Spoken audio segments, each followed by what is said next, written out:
এর পরের জায়গা হচ্ছে কর্ভাস প্লে এরিয়া। এখানে বোর্ডে লেখা আছে কর্ভাস ওনার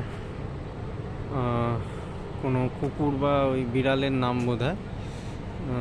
কর্ভাসের প্লে এরিয়া, সেইখানে জায়গা এখানে করে দেওয়া আছে।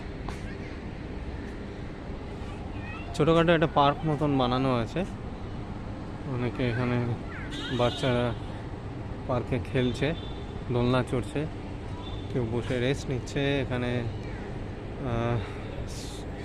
দোলনা আছে। এখানে একটা ওয়ার্ল্ড, পৃথিবীর গোলাকারে ইয়ে করা আছে।